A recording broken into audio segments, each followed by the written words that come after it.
A good evening to all of you to the very interesting session under the DBT Star College scheme. We have Dr. Krishnanko Shekhar Gayan, Assistant Professor, Raja Piyari Mohan College, Uttarpara, Hooghly. So to start with the inaugural session, I would now like to request our head, Dr. Snigdha Chandra, to please share the welcome note. Madam, please. Thank you, Dr. Asati. Good evening to all of you, Dr. Gayan, Dr. Asati, and all my dear students and other faculty members. First, I would like to express my deepest sense of gratitude to our principal, sir, who initiated this thing that we should establish some MOUs with various educational institutions and industries and NGOs and all.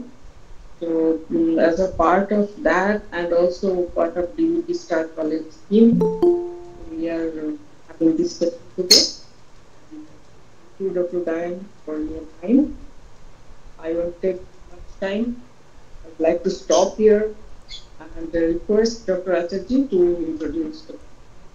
Yeah, thank you, ma'am. It was really nice to have your welcome note. I would now like to have the privilege of introducing Dr. Gayan.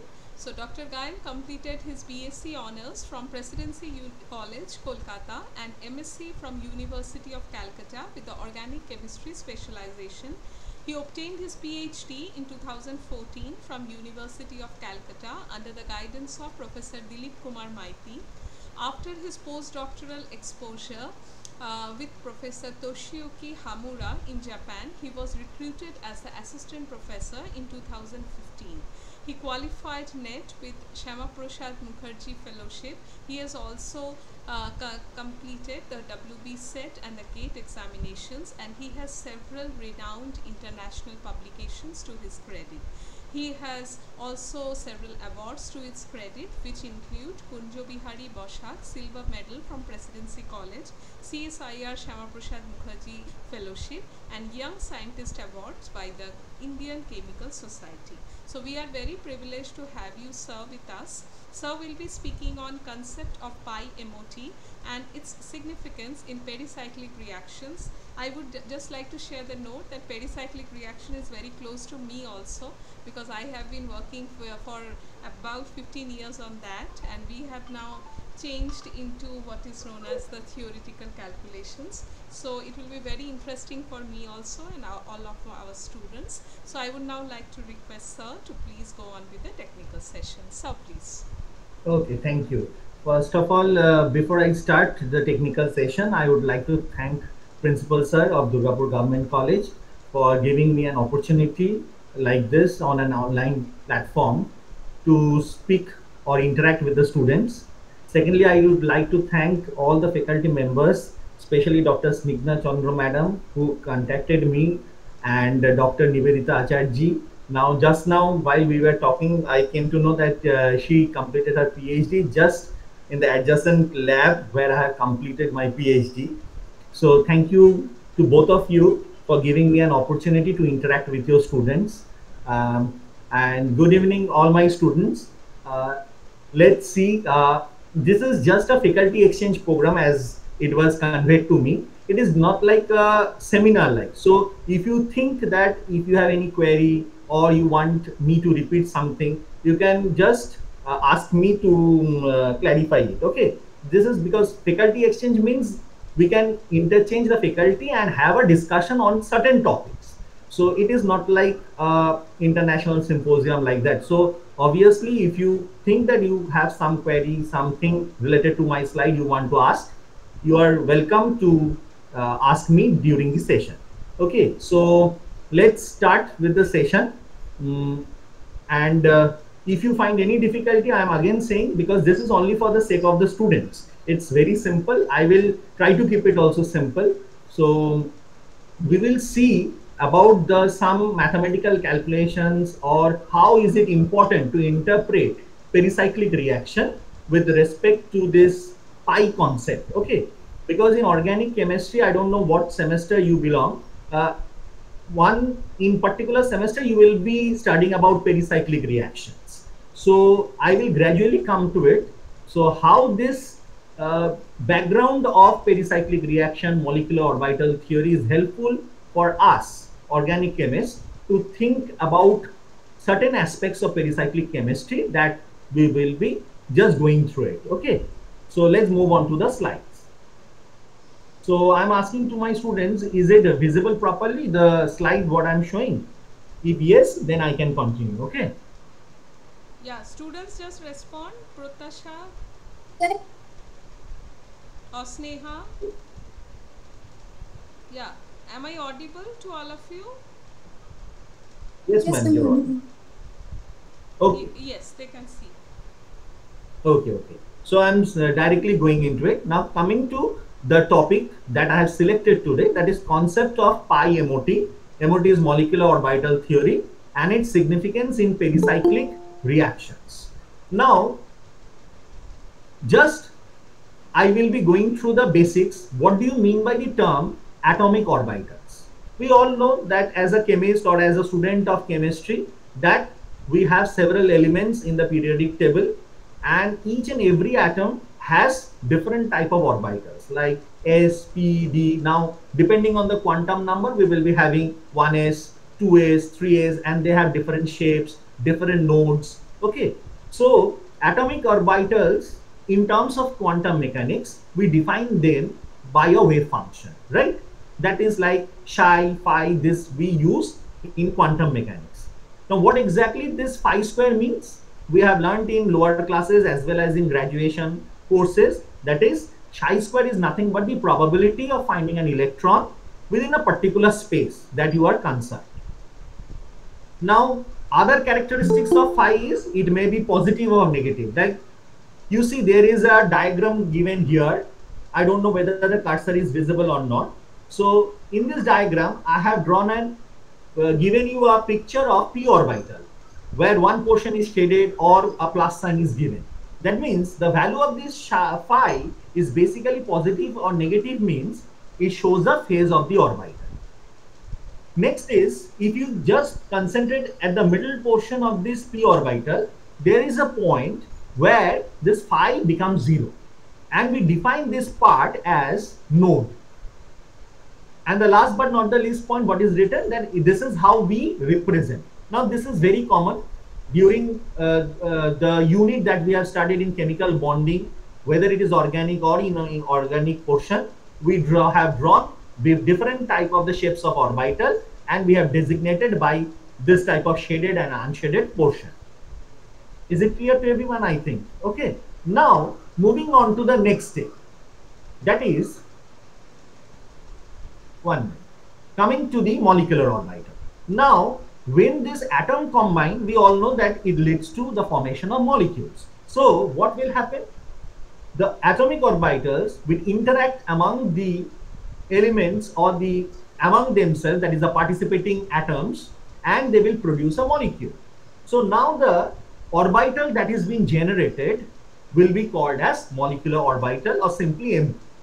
These MOs have a different wave function. Like in the previous case, I have said that atomic orbitals are represented by phi. Now say it is represented by psi. And it is, how is it being formed, or how we get a molecular orbital? We get a molecular orbital by linear combination of the basis set. That is, say we are taking 2 orbitals, atomic orbitals, 4 atomic orbitals, like that. So how many you are combining in a linear fashion, that is linear combination of atomic orbitals, these are called the basis set. This basis set will overall contribute to the formation of a molecular orbital, and that will be generated, designated by wave function psi. Now the third point is very important. The number of atomic orbital that is involved, the same number of molecular orbital will be generated. That is, if n number of atomic orbitals have combined, we will be getting n number of molecular orbitals. And different molecular orbitals will be designated by different symbols. I'm sorry, the symbol spelling is incorrect here. We will be having sigma, pi, different type of bonding. These are the symbols we represent to show what are the different type of bond being formed in the molecule. Now, that's what I was talking about. Now it is here mathematically expressed. Like two atomic orbitals, say phi 1 and phi 2, they which were the wave functions of the atomic orbitals, they are undergoing a combination to form two MO. So one is psi 1, another is psi 2. Now we all know that if two particular atomic orbitals combine, one will be by constructive interference, another will be destructive interference. So in one cases it has been shown that C1 phi 1 plus C2 phi 2, that is to show the bonding interaction, and the other one is the minus, that is anti-bonding interaction. Here we are considering that both the atoms are of same, where the AO, that is the atomic orbitals, are from the same atom. That means two carbon have combined, two hydrogen atoms have combined. So here phi 1 and phi 2 belongs to two different atoms of the same element, like two hydrogen, two carbon, like that. Well, what does this C1, C2 indicates? They are called the coefficients. What does this coefficient means? This coefficient means their relative contribution towards the formation of the MO. If you have drawn the MO of different molecules in class 12 syllabus, you will see that each and every molecular orbital has some contributions that we represent by a dotted line that joins the MO with the AO. And the coefficients here, that is C1, C2, like this, may have positive value or a negative value, or can even be zero if there is no contribution. Now, these are the diagrammatic representations of how many type of approach can be there, that is geometry of approach, in which the atomic orbitals will lead to the formation of the molecular orbitals. So first one is, have a look, it is just like the formation of sigma bonds. You know, head-on overlap represents the sigma bond formation. So in the first case where I have written end-on approach, it represents the sigma bond formation between two p orbitals. So the first case, this one is basically the bonding interaction. Another one where a dotted line is present between the two orbitals represent the anti-bonding interaction. Similarly, if two p orbitals approaches sidewise and they form a bond, it will generate pi bond. So have a look in the second figure that I have represented here. Two MO have been generated. One is pi, another is pi star. This star basically represents the anti-bonding MOs. Now there is another type of approach that is called orthogonal approach. Orthogonal approach, what does it mean? It means that there will be no net type of bonding because it is orthogonal approach. Now in such cases, this will be called as omega molecular orbitals. So this represents, in certain MO you will find that even in the MO diagram, after the combination of atomic orbitals, some remain in the same energy state just like the atomic orbital, and we call them as non-bonding orbitals. So this omega MOs are basically the non-bonding because of there is no bonding or anti-bonding basically. Actually, bonding and anti-bonding to same extent happens in this case, leading to non-bonding cases. I think up till this it is quite simple, and we are aware of this from our class 2 courses. Now here comes the energy diagram. So obviously after the combination, the MOs have been generated. Now each MO will be having a specific energy. Of course there will be energy.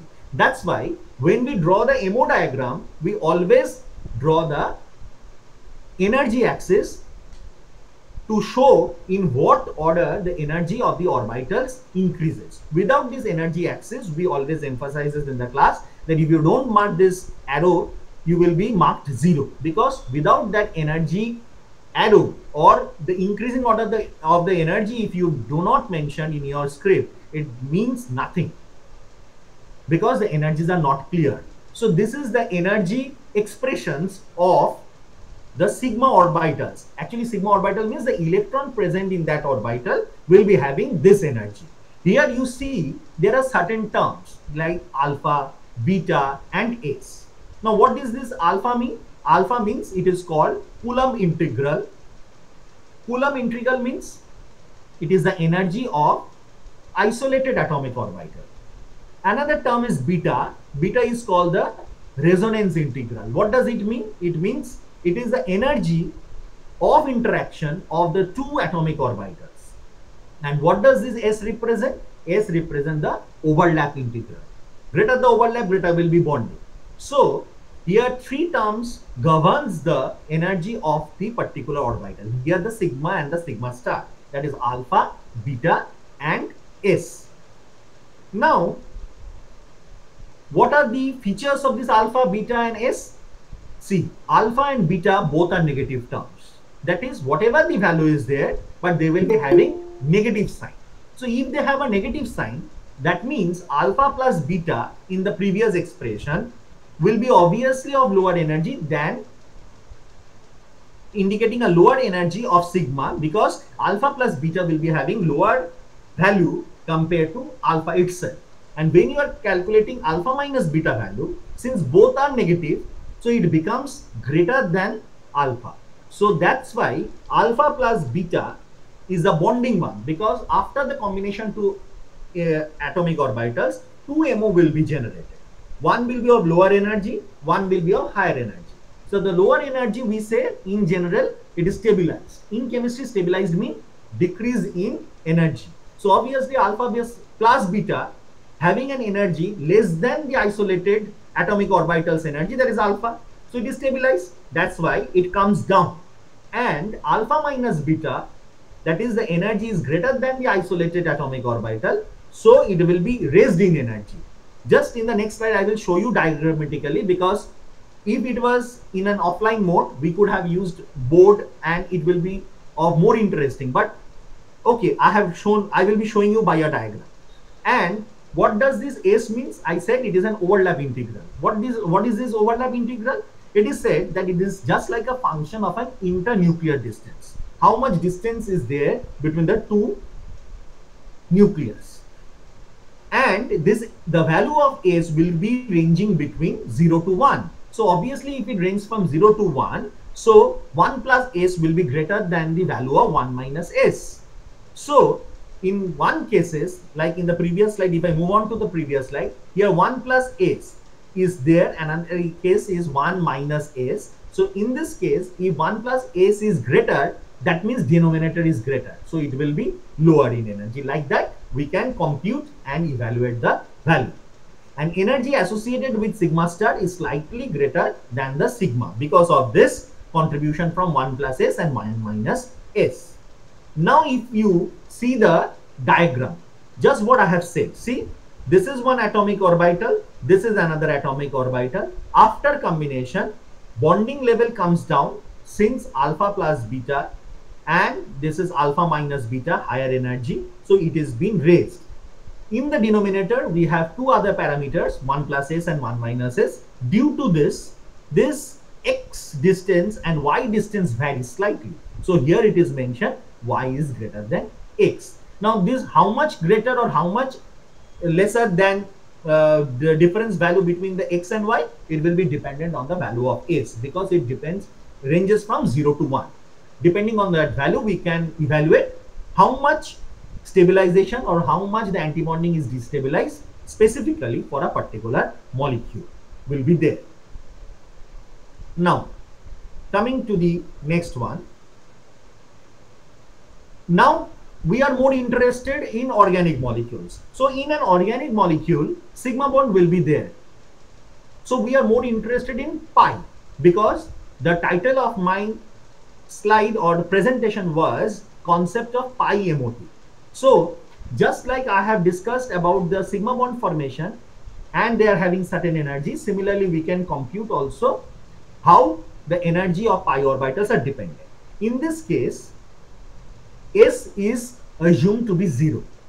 Now you may ask, if S is 0, that means overlap integral is 0, means it is not within the bonding distance. So how we can expect the formation of a pi orbital. Now, actually, within this alpha and beta term, some contribution this of overlap is already present. So, for the simplicity of the chemical solutions of this particular mathematical equation, if we neglect, we will just have an approximate value, but it will not go wrong. That is, it is not entirely wrong, because certain contribution of the S value is coming from alpha and beta. So here, energy of the pi orbital is from alpha and beta, and energy of the pi star orbital comes out to be alpha minus beta. Now, this is the MO diagram where we are showing the formation of sigma bond, that is in case of one CH bond, another in the CC bond. This is not very important, but still we are doing because this is just a sigma bond formation. Moving on to the next, this is, we have already come across to some extent, that is Huckel molecular orbital theory for alicyclic conjugated pi system, where Huckel has treated this pi system independent of the sigma framework. Why? Because the sigma orbital formation and the pi orbital that are overlapping to form the pi bonds basically are orthogonal. So we have taken this assumption from Huckel's theory that pi system can be independently treated from the sigma framework. What are the other assumptions in the Huckel molecular orbital theory? Alpha has the same value, beta is same for two adjacent atoms, but 0 for two atoms which are not directly bonded, and S is 0 for the interaction of two p orbitals. Any query? Anybody?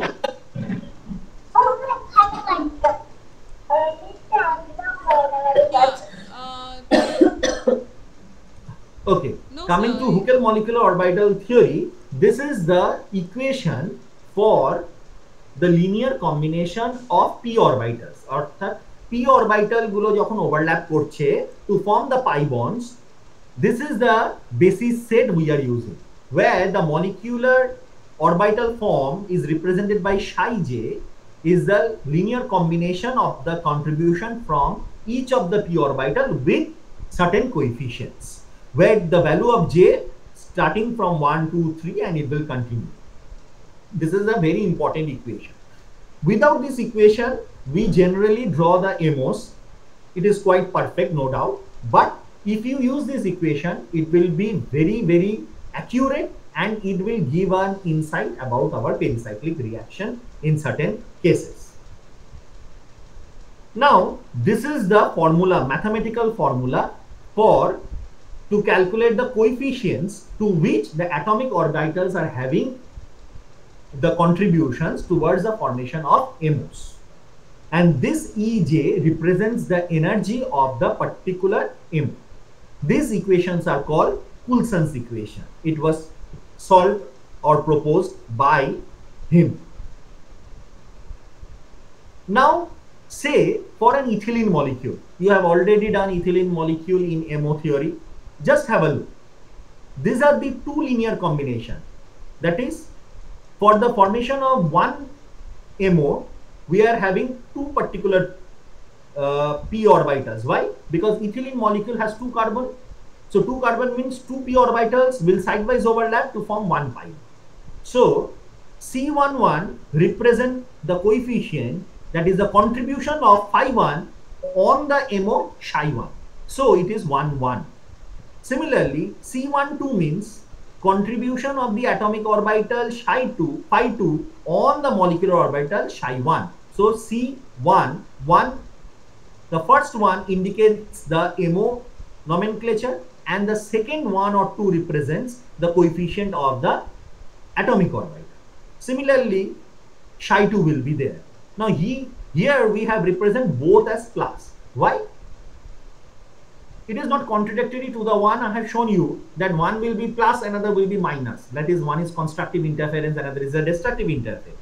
এইখানে plus সাইনটা use করার কারণ হচ্ছে যে automatically যদি আমি এই C এর ভ্যালুগুলো বার করি ফ্রম কুলসনস ইকুয়েশন, তাহলেই তার মধ্যে সাইনটা চলে আসবে। তাই আমি আলাদা করে আর এখানে সাইনটা মেনশন করলাম না। Is it clear? তাহলে দুটো p orbital combine করছে মানে 2 MO will be generated. 2 what type of MO? Here 2 pi MO will be generated. তাহলে তার দুটো ওয়েভ ফাংশন হবে, এখানে দুটো ওয়েভ ফাংশন লেখা হবে। তাহলে নেক্সট স্টেপ আমাদের কি করণীয়? নেক্সট স্টেপে আমরা করব হচ্ছে এই কোএফিশিয়েন্ট গুলোকে বার করব। তাহলে from the Coulson's equation that I have shown you, you can calculate by putting the value and you will get the C1 C21 value as 0.77 while C22 value will come out as minus 0.77. Simple calculation, just root under a value গুলোকে বসাবে, একটা trigonometric function থাকবে, ক্যালকুলেটরে put করবে, আরামসে এই ভ্যালুটা চলে আসবে। এমন কিছু কমপ্লিকেটেড নয়। দেখে মনে হচ্ছে অর্গানিক কেমিস্ট্রিতে তো আমরা ম্যাথস নিয়ে বেশি ডিল করি না, কিন্তু এইটা খুব ইম্পর্টেন্ট, কারণ একটু পরে আমি তোমাদেরকে বোঝাতে পারবো। তাহলে দেখো, when I am substituting the value of C1221 C22 in the equations that we have written for the MOs, এই দুটো ইকুয়েশন যে পেয়েছিলাম সেই দুটো ইকুয়েশনে আমরা C11 C12 C21 আর C22 এর ভ্যালুগুলো যদি বসাই, we will be getting the equation as this one. এই যে তলায় যেটা লেখা আছে দেখো, psi1 equals to 0.70751 plus 0.70752, psi2 এর ক্ষেত্রে জাস্ট মাঝে দেখো একটা মাইনাস সাইন চলে।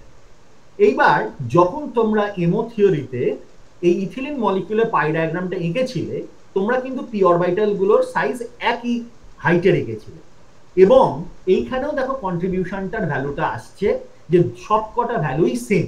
তো যার ফলে কিন্তু তখন আমরা জেনে করি আর না জেনেই করি, দুটো অরবিটালের সাইজ যে সেম হচ্ছে সেটা ম্যাথামেটিক্সও তাই বলছে। তাহলে যে ডায়াগ্রাম আমরা এই ইকুয়েশনস গুলো না জেনে এঁকেছিলাম ক্লাসের মধ্যে, এবং লোবের সাইজগুলো সেম এঁকেছিলাম, হাইটগুলো সেম দিয়েছিলাম, সেটা দেখলাম ক্যালকুলেশনও তাই বলছে যে দুটো পি অরবিটালেই contribution same towards the MO, whether it is in bonding or anti bonding situation. এবং এই যে মাইনাস সাইনটা দ্বিতীয় ইকুয়েশনে পেলে, ইট রিপ্রেজেন্টস যে ওর মাঝে ফেজটা পাল্টে যাচ্ছে, অর্থাৎ ওই দুটো পি অরবিটালের মধ্যে we will be having a node.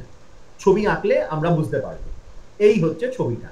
দেখো, দুটো পি অরবিটালকে আমরা একই হাইটে রাখলাম, একই দিকে ফেজ মানে হচ্ছে বন্ডিং ইন্টারঅ্যাকশন, উল্টো দিকে ফেজ মানে হচ্ছে anti bonding interaction. So this plane is the nodal plane or the point becomes the nodal point.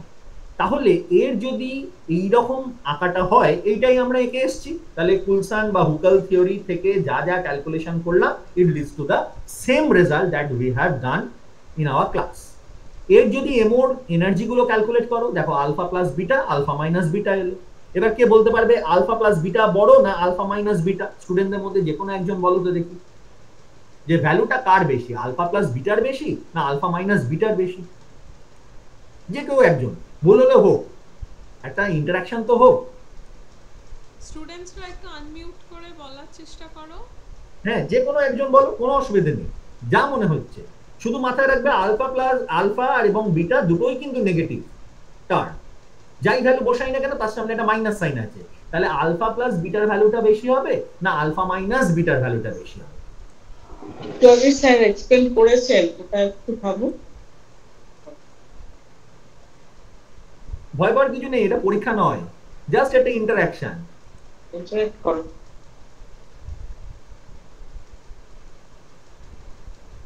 আচ্ছা, এরকম যদি করো -1 -2 আর -1 মাইনাস অফ -2, কার ভ্যালু বেশি হচ্ছে সেভাবে বার করো। এখানে একটা রিপ্লাই আমরা পেয়েছি। ও, রিপ্লাই দিয়েছে, আচ্ছা আচ্ছা। হ্যাঁ হ্যাঁ, আলফা মাইনাস বিটা মনে হয় লিখেছে। আলফা মাইনাস বিটা বলেছে। হ্যাঁ, আচ্ছা ঠিক আছে, আমরা দেখছি তাহলে পরের স্লাইডে তারটা ঠিক হচ্ছে কিনা। এই দেখো, এই যে আলফা প্লাস বিটাটা নিচে আর আলফা মাইনাস বিটাটা ওপরে, তার মানে আলফা মাইনাস বিটাটা হচ্ছে হায়ার এনার্জি। তাহলে যে লিখেছো যে আলফা মাইনাস বিটাটা হচ্ছে হায়ার এনার্জি, সে একদম ঠিক বলেছে। তাহলে জাস্ট যখনই এরকমটা আসবে শুধু মাথায় রাখবে দুটো ভ্যালুই আমার নেগেটিভ, তাহলে নেগেটিভ নেগেটিভে প্লাস হয়ে যাচ্ছে, অবভিয়াসলি সেই ভ্যালুটা বেশি হয়ে যাচ্ছে, তাহলে ওই এনার্জিটা হচ্ছে আমার অ্যান্টি বন্ডিং এর এনার্জিটাকে ইন্ডিকেট করছে। তাহলে মলিকুলার অরবিটালের এই ইথিলিনের ক্ষেত্রে আমরা পাই ইলেকট্রনিক কনফিগারেশন কিভাবে লিখতে পারি? তাহলে পাইতে দুখানা ইলেকট্রন আছে আর পাই স্টারে একটা ইলেকট্রন নেই, তাহলে পাই স্কয়ার পাই স্টার 0। যেরকম আমরা ছোটবেলাতেও ইনঅর্গানিক বা গ্র্যাজুয়েশনেও যদি ইনঅর্গানিক এমওটি করে থাকো, আমরা sigma square, sigma star square এরকম করে লিখে লিখে অভ্যস্ত, এক্স্যাক্টলি ওরকম ভাবে এটা শুধুমাত্র আমরা পাই এমওটাকে নেওয়া হয়েছে, নট দ্য সিগমা, কারণ we are neglecting sigma here. Sigma তো থাকবেই, না তো তো মলিকিউল এক্সিস্টই করবে না। এবার নেক্সট দেখো যে মলিকিউলটা আরেকটা তোমরা, আচ্ছা এইটা দেখো একটা ডেফিনিশন লিখেছি, তোমরা পেরিসাইক্লিকটা এই মোমেন্টে হয়তো শুধু ডেফিনিশন জানো, যদি হায়ার সেমেস্টার থাকো তাহলে হয়তো পড়েছো। এবার দেখো থার্মাল পেরিসাইক্লিক রিঅ্যাকশনটাকে বলা হচ্ছে যে এরা গ্রাউন্ড স্টেট প্রসেস, আর ফটোকেমিক্যাল পেরিসাইক্লিক রিঅ্যাকশন হচ্ছে ফার্স্ট এক্সাইটেড প্রসেস। এটা মানে কি বলছে, বলছে পেরিসাইক্লিক রিঅ্যাকশন এমন একটা ক্লাস অফ রিঅ্যাকশন, আমি জাস্ট একটা এক লাইনে যদি ডিফাইন করতে হয়, এটা হচ্ছে single step reaction with negative entropy of activation থাকে, এবং এই যে বন্ড ব্রেকিং, বন্ড মেকিং, ওই কনসার্টেন্টের মধ্যেই তুমি বুঝতে পারছো এই যা কিছু হবে সবকিছু একই স্টেপে হচ্ছে, আর যতগুলো পি অরবিটাল এর মধ্যে আছে সেগুলো সবকটা রিঅর্গানাইজ করবে সাইমালটেনিয়াসলি। তাই পেরিসাইক্লিক রিঅ্যাকশনে বলা হয় যে অ্যারো দিয়ে মেকানিজম লেখাটা খুবই কন্ট্রোভার্সিয়াল, কারণ কোন দিক থেকে কোন দিকে পি অরবিটাল ঘুরে গিয়ে বন্ডিং করছে এটা আমাদের বাইরে থেকে বলা সম্ভব নয়। একদিকে যেরকম আমরা বলছি উল্টো দিকটাও হতে পারে, কিন্তু তাও কেন আমরা অ্যারো দিয়ে ডিনোট করি, বুঝতে পারার জন্য বা বোঝাবার জন্য। সেই জন্য অ্যারো ফর্মালিজম আমরা ইউজ এখনো করি, কিন্তু বলা হয় যে যেহেতু এটা দুদিকেই পসিবল, না দিলেও চলে। তো থার্মাল কন্ডিশন মানে কি, নর্মাল হিটে বা রুম টেম্পারেচারে যেগুলো হয়, আর ফটোকেমিক্যাল বলতে কি বোঝায়, লাইটের প্রেজেন্সে হয়। তাহলে বলছে যে পেরিসাইক্লিক রিঅ্যাকশন গুলো রুম টেম্পারেচারে হয় বা হিট করলে হয়, তারা গ্রাউন্ড স্টেট ইলেকট্রনিক কনফিগারেশনের মধ্যে দিয়ে যায়। আর যদি কেউ ফটোকেমিক্যালি করি তাহলে সেখানে ফটো এক্সাইটেশন হবে, ফার্স্ট এক্সাইটেড স্টেটে চলে যাবে ইলেকট্রনগুলো, সেই স্টেটে গিয়ে কম্বিনেশন হবে। তাহলে এখানে দেখো একটা ডায়াগ্রাম দেওয়া হয়েছে যেখানে ইথিলিনের গ্রাউন্ড স্টেটে দুটো ইলেকট্রন বসে আছে, পাই স্টার ফাঁকা। এবার যেটা অকুপাইড মলিকুলার অরবিটাল এবং হাইয়েস্ট এনার্জি, কারণ তার উপরে যে হাইয়েস্ট এনার্জিটা ফাঁকা, তাই তাকে বলা হলো হোমো, আর লুমোটা হচ্ছে যেটা আনঅকুপাইডদের মধ্যে লোয়েস্ট এনার্জি কিন্তু ফাঁকা পড়ে আছে, সো লোয়েস্ট আনঅকুপাইড মলিকুলার অরবিটাল। এবার যদি লাইট ফেলা হয় পার্টিকুলার ওয়েভলেন্থে, যেখানে এই এনার্জি ডিফারেন্সের যে ওয়েভলেন্থ সেটা ও পেয়ে যাচ্ছে, তাহলে একটা ইলেকট্রন লাফিয়ে চলে যাবে লুমোতে, তাহলে এইটাকে বলে হচ্ছে ফার্স্ট এক্সাইটেড স্টেট। এবার যদি বন্ড অর্ডার তুমি ক্যালকুলেট করো তাহলে কি আসবে, half into NB minus NA, তাহলে দেখো 1 - 1 0 হয়ে যাচ্ছে, তাহলে কোনো বন্ডিং নেই। তাহলে কোন অ্যাপ্রোচে কোনো বন্ডিং থাকে না, যখন দুটো অরবিটাল অর্থোগোনাল হয়ে যাচ্ছে। একটু আগেই ছবি দেখিয়েছিলাম, তাহলে দেখো তলায় সুন্দর করে একটা আঁকা আছে, যেই ফটো এক্সাইটেড হলো একটা পি অরবিটাল অর্থোগোনাল ভাবে ঘুরে গেল। এইটাই হচ্ছে মজাদার জিনিস, এই যে অর্থোগোনাল ঘুরে গেল, এই রকম স্টেটেই ফটোকেমিক্যাল রিঅ্যাকশনস গুলো হয় পেরিসাইক্লিকের ক্ষেত্রে। এইবার যখন গ্রাউন্ড স্টেটে ফিরবে, দেখো এই অরবিটালটা যেভাবে ঘুরেছিল এ উল্টো ভাবে ঘুরেও আবার ওভারল্যাপ করতে পারে। তার মানে কি বোঝালো, এইভাবে সিস থেকে ট্রান্স, ট্রান্স থেকে সিস, এই আইসোমারাইজেশন গুলো ফটোকেমিক্যালি হতে পারে। তাই জন্য অনেক সময় দেখবে যখন তোমরা ফটোকেমিস্ট্রি বলে একটা সাবজেক্ট আছে আমাদের অর্গানিকে পড়বে, তখন এইরকম ভাবে ফটোকেমিক্যালি দেখাই আমরা cis to trans, trans to cis কিভাবে ট্রান্সফরমেশন হয়। এটাও কিন্তু এই অরবিটালের পিছনটাতেই কেমিস্ট্রিটা ঢুকে বসে আছে, যে what is the background of this. এইটা তোমরা সবাই জানো, তোমরা ছোট করে যখন এই অরবিটাল গুলো আঁকো, তোমরা লোকগুলোকে দেখে নাও কার কি সিমেট্রি আছে। যদি একটা অরবিটাল আর একটা মিরর ইমেজ হয় তাকে আমরা বলি মিরর প্লেন সিমেট্রি। সিমিলারলি যদি অ্যাক্সিস ঘুরিয়ে করতে হয়, স্টিরিওকেমিস্ট্রিতে শিখেছো C2 অ্যাক্সিস থাকে, তাকে বলবো C2 সিমেট্রি আছে। এইখানে ইথিলিনের ক্ষেত্রে আমরা দেখি হোমোর ক্ষেত্রে মিরর প্লেন সিমেট্রি, আর লুমোর ক্ষেত্রে হচ্ছে C2 সিমেট্রি। সিমেট্রিটাও অনেক সময় ইম্পর্টেন্ট হয়, যখন পেরিসাইক্লিকে তোমরা পরবর্তীকালে পড়বে কোরিলেশন ডায়াগ্রাম, তখন এই সিমেট্রি গুলো খুব ইম্পর্টেন্ট হয়। আর যখন আমরা ফ্রন্টিয়ার মলিকুলার অরবিটাল অর্থাৎ হোমোলুমোটা পড়বো, সেইখানে ক্ষেত্রে এই অরবিটাল গুলোর কোএফিশিয়েন্ট গুলো আমাদের কাছে মোর ইম্পর্টেন্ট হয়। এইটা তাহলে বিউটাডাইন সিস্টেম। তাহলে বিউটাডাইনে কটা পি অরবিটাল ছিল, 4টে। তাহলে এখানে 4টে এমও তৈরি হলো। এখানে আমি ডিটেলে যাব না, কারণ অলরেডি দেখো আমরা ইথিলিনে 2টো দেখেছিলাম, এখানে 4টে পরপর আসছে। তাহলে ψ1 লোয়েস্ট এনার্জি, তারপর ψ2, তারপর ψ3, তারপর ψ4। কুলসনের ইকুয়েশনে জাস্ট ভ্যালুগুলো পুট করো, ক্যালকুলেট করো, তোমরা এক একটা করে কোএফিসিয়েন্ট পাবে। তাহলে প্রত্যেকটা কোএফিসিয়েন্ট ধরো C11 থেকে C44 অবধি আমরা ধরো কোএফিসিয়েন্টগুলো খাতায় ক্যালকুলেট করে নিলাম। করে নেবার পর আমরা যদি ভ্যালুগুলোকে লিখে ছবিটা আঁকার চেষ্টা করি, এই যে ভ্যালুগুলো আমি লিখলাম দেখো অটোমেটিক্যালি সি এর ভ্যালুর উপর বেস করে কোনোটা সবকটাতে প্লাস আছে, কোনোটাতে মধ্যখানে মাইনাস করেছে, কোনোটাতে মাইনাস মাইনাস আবার প্লাস, কোনোটাতে প্লাস মাইনাস করে গেছে। যেখানেই সাইন ইনভার্সন হচ্ছে সেখানেই একটা নোট। যেমন দেখো প্রথমটা দেখো কোনো সাইন চেঞ্জ নেই, তার মানে এবার ডায়াগ্রামে প্রথম ψ1টা দেখো, প্রত্যেকটা লোব মাথার উপরে আনশেডেড, মানে একই ফেজে রয়েছে, 1 নম্বর। 2 নম্বর কি, 2 নম্বর সাইডে দেখো অর্থাৎ ψ2তে প্রথমটা প্লাস তারপরেরটা প্লাস, তাহলে প্রথম দুটো দেখো একই ফেজে রইল। এবার যেই মধ্যখানে মাইনাস তাহলে উল্টে গেল লোবের শেডিং, আবার পরেরটাতেও মাইনাস, তার মানে ওই দুটো একই রকম। তাহলে এইখানে φ2 আর φ3 এর মধ্যে নোড এসে গেল। এইভাবে আমরা এই নোডগুলোকে আঁকি। এবার যেহেতু আমরা এই ক্যালকুলেশনটা আমাদের সিলেবাসে থাকে না, কমপ্লিকেটেড, আমরা কি করি, আমরা মুখস্থ করার চেষ্টা করি যে দুটো অরবিটালের পরে একটা নোড আঁকবো, তারপরে যখন ψ3 তে যাব প্রথমটার পরেই একটা নোড, তারপরেই আর একটা নোড। এটা মুখস্থ করতে কি কি হয় সমস্যাটা, যে ভালো মুখস্থ করতে পারে সে পরীক্ষা খাতায় সুন্দর করে লিখে দেয়, নম্বর পেয়ে। আর যে ধরো কনফিউজড হয়ে গেল, যখন দুটো আঁকছে, ধরো এই ψ3 তে দুটো নোড আছে, সেটা পাশাপাশি হবে নাকি একটা অল্টারনেট হবে, সেটা যদি ঠিকঠাক মনে না পড়ে তখন কিন্তু কনফিউশন অ্যারাইজ করে, ভুল হয়ে যাওয়ার চান্স থাকে। এই এমোটায় আর একটা মজার জিনিস দেখো, যে কোএফিসিয়েন্ট গুলো আমরা ক্যালকুলেট করলাম তার ভ্যালু কিন্তু সেম নয়, কখনো 0.37 বলছে, কখনো 0.6 বলছে। অর্থাৎ যারা 0.37 তার যে লোবের সাইজটা আর যার 0.06 তার যে লোবের সাইজটা অবভিয়াসলি ডিফারেন্ট হবে, এবং সেটাই দেখো ডায়াগ্রামে দেওয়া আছে। প্রথমটায় ছোট অরবিটাল এঁকেছে, তারপরেরটায় পি অরবিটালটা বড় এঁকেছে, তারপরেরটায় পি অরবিটালটা আবার 0.6 বলে সেম সাইজের এঁকেছে, আবার তারপরেরটায় 0.37 মানে ফার্স্টের সাথে কম্বিনেশন। তাহলে এখানে কি দেখলাম, দুটো জিনিস এসে গেল। কোথায় নোড আঁকবো 1 নম্বরের প্রশ্ন মাথায় ঢুকে গেল, তাহলে মুখস্থ করতে হবে। আবার লোব সাইজ গুলো তো আমরা সবসময় একই হাইটে রাখতাম, তাহলে এখানে আলাদা হয়ে যাচ্ছে, সেটাই বা মনে রাখবো কি করে, এত বড় ক্যালকুলেশন করতে হবে। তাহলে এই দুটো কনফিউশন কিন্তু আসছে।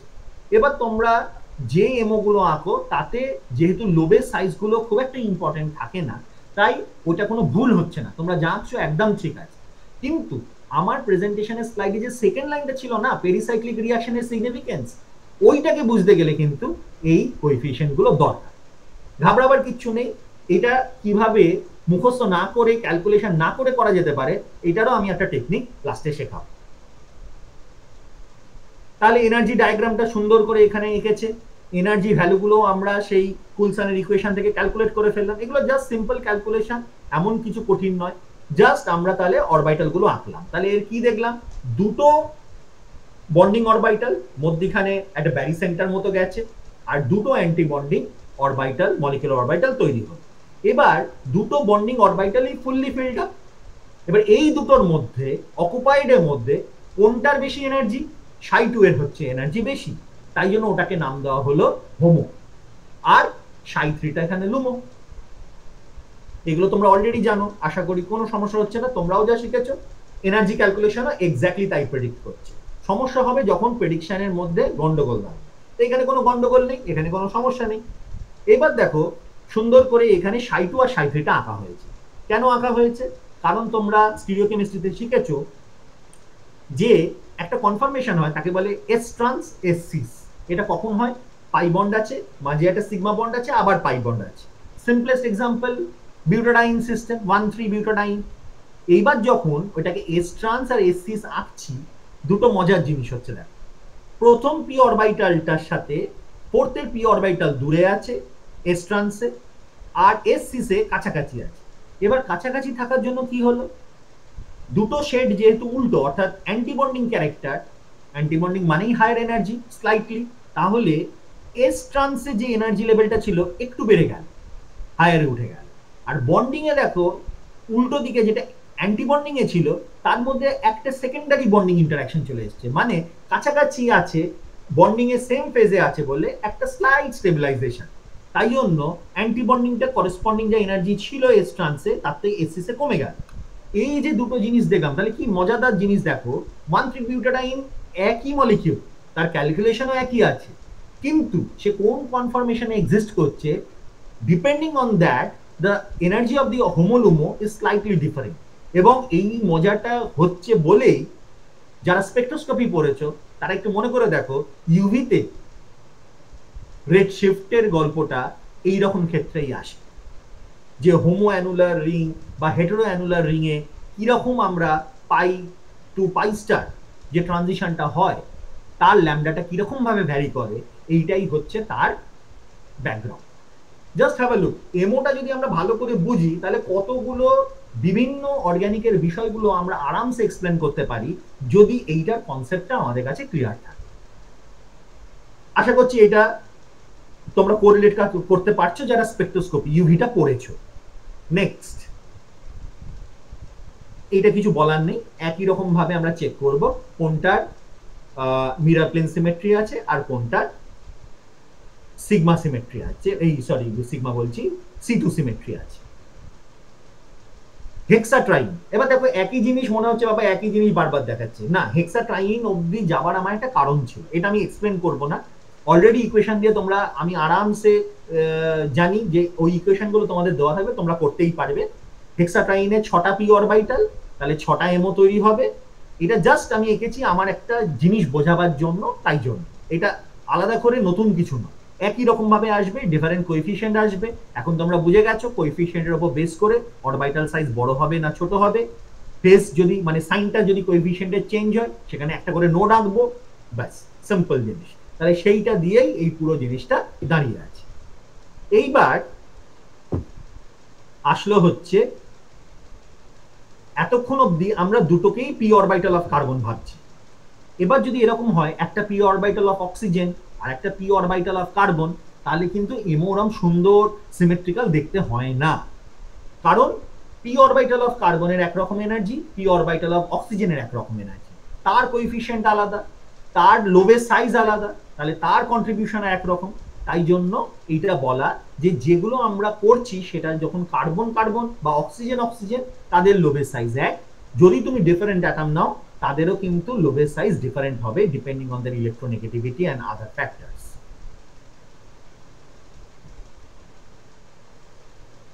এবার হচ্ছে এই যে ডিফারেন্ট সাবস্টিটিউয়েন্ট গুলো যখন ডবল বন্ডের সাথে আমরা লাগিয়ে দিলাম, অর্থাৎ ইথিলিন সিস্টেমের সাথেই দেখো বিভিন্ন রকম গ্রুপ অ্যাড করেছি, একটা ডাবল বন্ড আছে, একটা ডাবল বন্ড ও আছে, একটা ওআর আছে, একটা মিথাইল আছে। যেখানে এই নিউট্রাল কনজুগেটিং সাবস্টিটিউয়েন্ট থাকে তাদেরকে বলে সি সাবস্টিটিউয়েন্ট। যেখানে ইলেকট্রন উইথড্রয়িং গ্রুপ আছে আবার কনজুগেটও করতে পারছে তাদেরকে বলে জেড সাবস্টিটিউয়েন্ট। আর যেখানে পাই ডোনেশন করতে পারে লোন পেয়ারটা because of this presence of hetero atom, বা এইখানে এই কার্বনের সাথে লেগে থাকা হাইড্রোজেন গুলো হাইপার কনজুগেশন টাইপ অফ একটা কিছু করে এখানে একটা পাই ডোনেটিং সিস্টেম করতে পারে, তাদেরকে বলে এক্স সাবস্টিটিউয়েন্ট। তাহলে সাবস্টিটিউয়েন্ট গুলোকে আমরা তিনটে ক্যাটাগরিতে ভাগ করলাম, একটা বলে সি, একটাকে বলে জেড আর একটা বলে এক্স সাবস্টিটিউয়েন্ট। তার উপরে ভিত্তি করে আমরা এই ডায়াগ্রামটা পেলাম। এটা একটু কঠিন ডায়াগ্রাম তোমাদের জন্য, এটা ঘাবড়াবার কিচ্ছু নেই, এই মোমেন্টে জাস্ট একটা জিনিস বলছি ভালো করে দেখো, বাঁ দিকে যে দুটো হোমোলুমো আঁকা আছে এটা হচ্ছে ইথিলিন সিস্টেম। এইখানে দুটো পি অরবিটালের সাইজও সেম ছিল, ক্যালকুলেশনও তাই বলেছে, তোমরাও তাই বলেছো। যখনই সি সাবস্টিটিউয়েন্টে যাচ্ছি দেখো কোনো না কোনো একটা অরবিটাল, বা জেড সাবস্টিটিউয়েন্টে যাচ্ছি বা এক্স এ কোনো না কোনো একটা অরবিটালের সাইজ ছোট হয়ে যাচ্ছে, কোনোটা বড় হয়ে যাচ্ছে। এইটা বোঝাবার জন্য এই ডায়াগ্রামটা দেওয়া। এগুলো যখন পরে ডিটেলে তোমরা পেরিসাইক্লিক পড়বে তখন এগুলো পাবে। এইখানে শুধুমাত্র আমি এটা কম্পেয়ার করেছি যে how the presence of a C substituent or Z substituent or X substituent changes the coefficients of the p orbital. ইথিলিনের সাথে যে অ্যাটাচ যে কার্বনটা ছিল তার যে p orbital তারও কোএফিশিয়েন্ট চেঞ্জ করে দিচ্ছে দিস ইনকামিং সাবস্টিটিউয়েন্ট। এইটাই এই ডায়াগ্রামে বলার জন্য দেওয়া। সিমিলারলি এইটা আর এক ধরনের বিউটাডাইন সিস্টেমে সাবস্টিটিউয়েন্ট দেওয়া আছে, এরও ক্ষেত্রে দেখো p অরবিটাল গুলো সাইজ গুলো চেঞ্জ করে গেছে। এই চেঞ্জ করে যাবার জন্য একটা অন্য জিনিসটা আমরা পাবো, সেটাই আসছে। এটা একই জিনিস, শুধু সাবস্টিটিউয়েন্টটা দ্বিতীয় নম্বর কার্বনে চলে গেছে, প্রথমে নেই। তাতেও দেখো অরবিটালের সাইজগুলো কিন্তু ভ্যারি করেছে, কোনোটা স্লাইটলি ছোট হয়েছে, কোনোটা অনেকটা ছোট সাইজের হয়ে গেছে, কোনোটা আরেকটার থেকে আরেকটা বিশাল বড় মানে লোবের সাইজ হয়ে গেছে। এই রকম ঘটনা ঘটেছে। এবার হচ্ছে বেনজিনের যখন এমও আঁকছো, কারণ পাই সিস্টেম করলে বেনজিনকে আমাদের কাছে যেতেই হবে, তাহলে এরও একটা ইকুয়েশন আছে। দিয়ে আমরা এরকম যদি এনার্জি ডায়াগ্রাম আঁকি, তোমরা জানো 3টে বন্ডিং থাকে, 3টে অ্যান্টি বন্ডিং থাকে, তার মধ্যে একটা নর্মাল, দুটো ডিজেনারেট, আবার অ্যান্টি বন্ডিং এর দুটো ডিজেনারেট, একটা নর্মাল মানে সিঙ্গলিট থাকে। এবং ইলেকট্রন যদি ফিল আপ করো, কটা পাই ইলেকট্রন আছে, বেনজিনের 6টা পাই ইলেকট্রন আছে, তাহলে বন্ডিং লেভেলটা প্রত্যেকটা ফিল আপ হয়ে গেল। একে বলে ক্লোজ শেল স্ট্রাকচার, অর্থাৎ প্রত্যেকটা বন্ডিং এই কমপ্লিটলি ফিল্ড আপ হয়ে গেল। এইবার এই আঁকাগুলো অলরেডি তোমরা জানো, বাঁ দিকেরটা শুধু ক্যালকুলেশন থেকে এসছে, ওটাকে যদি আপাতত নেগলেক্ট করি, কারণ ওটা নোটগুলো বোঝার জন্য দেওয়া। এই এমও ডায়াগ্রামটা তোমরা সবাই করেছো, তোমরা জানো কিভাবে অরবিটাল পিকচার এঁকে আমরা ওই এমও গুলো আঁকি, সেটাই এখানে দেখানো হয়েছে। এবার যদি তোমরা 4 মেম্বার রিং এ যাও, অর্থাৎ সাইক্লোবিউটারাইন, সাইক্লোবিউটারাইনের ক্ষেত্রে আমরা পাচ্ছি দেখো একটা বন্ডিং, দুটো ডিজেনারেট নন বন্ডিং, একটা অ্যান্টি বন্ডিং যেটা ফাঁকা পড়ে যাচ্ছে। তাহলে তার এমও ডায়াগ্রাম অরবিটাল পিকচার আমরা এঁকে অভ্যস্ত, সেটা এখানে আঁকা রয়েছে। মজার বিষয় হচ্ছে স্পেকট্রোস্কোপিক্যালি বলা হয় যে এই স্কোয়ার ফর্মে থাকলে এ তো কনজুগেট বা ডিলোকালাইজ করতে বাধ্য হয়ে যাচ্ছে, সেখান থেকে সরে যাবার জন্য ও রেক্ট্যাঙ্গুলার শেপটা নিয়ে নেয়। এটা কিন্তু এখন অ্যাকসেপ্টেবল, তাই জন্য এর ওভারল্যাপ আর করতে পারছে না, তাহলে ডিলোকালাইজেশন বন্ধ হয়ে যাচ্ছে। এই যুক্তিতে আমরা এখন সাইক্লোবিউটারাইনকে বলি ইট ইজ নন অ্যারোমেটিক। এবার এখানে দেখো দুটো লেভেলকে কম্পেয়ার করা হয়েছে, একটা বেনজিন, একটা সাইক্লোবিউটারাইন। একটার বন্ডিং লেভেল পুরোপুরি ফিল্ড আপ, একটার বন্ডিং ফিল্ড আপ, কিন্তু অ্যান্টি বন্ড এই নন বন্ডিং গুলো সিঙ্গলি অকুপাইড। এবং কটা ইলেকট্রন আছে, একটায় 6টা ইলেকট্রন, একটায় 4টে ইলেকট্রন। তাহলে হুকেলের থিওরি অনুযায়ী আমরা কি বলেছিলাম, সাইক্লিক কনজুগেটেড প্ল্যানার সিস্টেম হতে হবে, যেখানে প্রত্যেকটা অ্যাটমের একটা করে পি অরবিটাল থাকবে, which will allow complete delocalization of pi electrons। এইগুলো যদি ক্রাইটেরিয়া স্যাটিসফাইড হয়, তাহলে থার্ড ক্রাইটেরিয়াটা দেখতে হবে যে সেখানে যে যতগুলো পাই ইলেকট্রনস আছে, whether it is following 4n rule or 4n+2 rule। তাহলে এখানে বাঁ দিকে বেনজিন দেখো 4n+2 রুল, তাকে অ্যারোমেটিক বলেছি, আর 4n কে বলেছি অ্যান্টি অ্যারোমেটিক। এই কনসেপ্টেই কিন্তু আমাদের পুরো অ্যারোমেটিসিটিটা দাঁড়িয়ে আছে, তাই না আমরা বলি হুকেল অ্যারোমেটিসিটি। কেন হুকেলের নাম দিয়ে অ্যারোমেটিসিটি হলো, সেটা আমরা আসছি। এইবার আরেকটা মজার বিষয় দেখো, বাঁ দিকে আমি 135 হেক্সাট্রাইনের এমোটা আঁকলাম, আর ডান দিকে আমি বেনজিনটা আঁকলাম। কেন আঁকলাম, একটা সাইক্লিক, একটা জাস্ট অ্যাসাইক্লিক। এবার যদি তুমি ইলেকট্রনগুলোর সমস্ত এনার্জি ক্যালকুলেট করে তুমি বেনজিনের থেকে 6টা ইলেকট্রনের এনার্জি অফ 135 হেক্সাট্রাইনটা বিয়োগ দাও, তুমি দেখবে যে এখানে একটা নেগেটিভ টার্ম চলে আসছে। ঠিক আছে, এই যে নেগেটিভ টার্মটা চলে আসছে of the energy, what does that indicate? It indicates that some way or the other benzene ring is more stabilized compared to 135 হেক্সাট্রাইন। এইটা বোঝানোর জন্যই আমি এখানে হেক্সাট্রাইনটা এঁকেছিলাম, কারণ বেনজিনকে আমরা নতুন নাম দিলাম বেনজিন, আমরা কিন্তু তাকে বলি না সাইক্লোহেক্সাট্রাইন, কারণ যেই সাইক্লিক ফর্মে ও চলে এলো, সুন্দর একটা সিমেট্রি পেয়ে গেল, এই যে রেজোনেন্স করতে পারছে, এই যে ডিলোকালাইজ করতে পারছে, এই ডিলোকালাইজ করার জন্য বেনজিনের একটা এক্সট্রা এনার্জি সে লিবারেট করে দিয়ে আরো স্টেবিলাইজড হয়ে গেল। That value is 1.012 beta.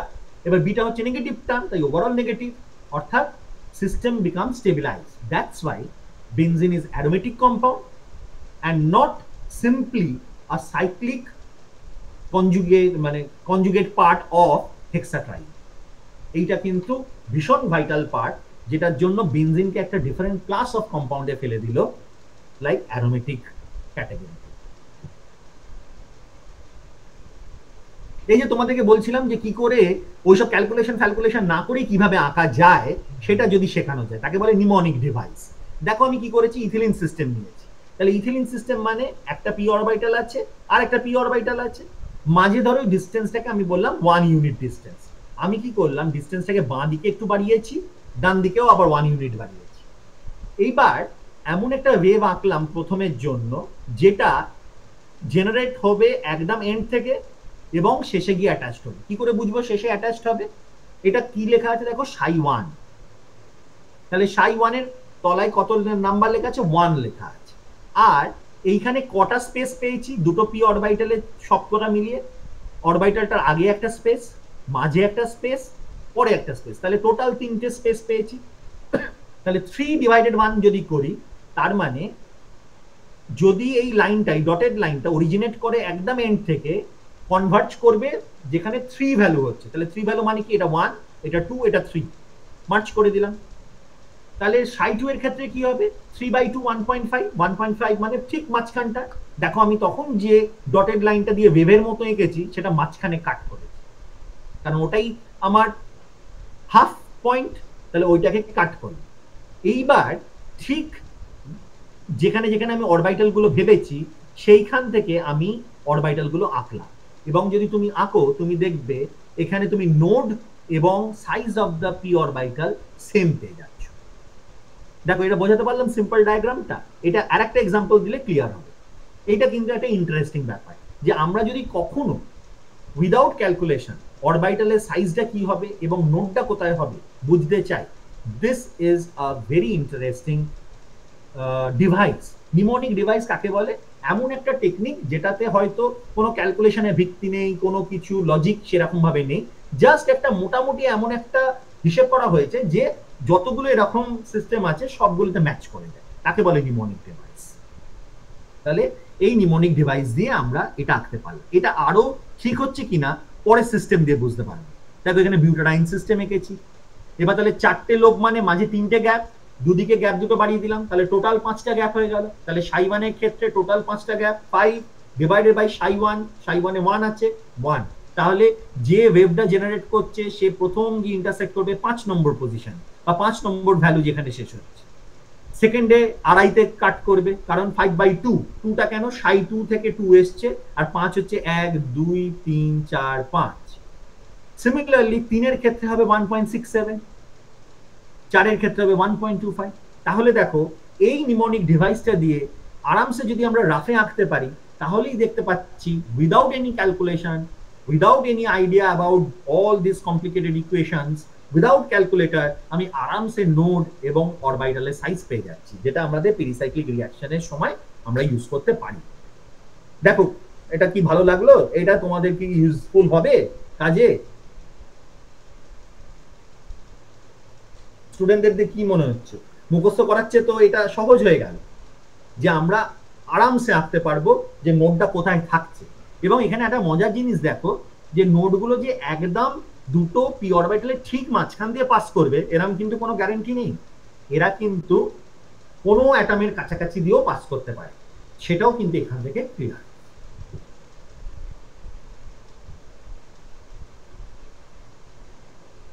আরেকটা নিমোনিক ডিভাইস কি? Frost circle. এটা তোমরা শিখেছো। ফ্রস্ট সার্কেল হচ্ছে যদি কোনো সাইক্লিক সিস্টেমের এমও আঁকতে হয়, তাহলে ফ্রস্ট সার্কেলের একটা সার্কেল আঁকবো যার রেডিয়াসটা হবে টুয়াইস বিটা।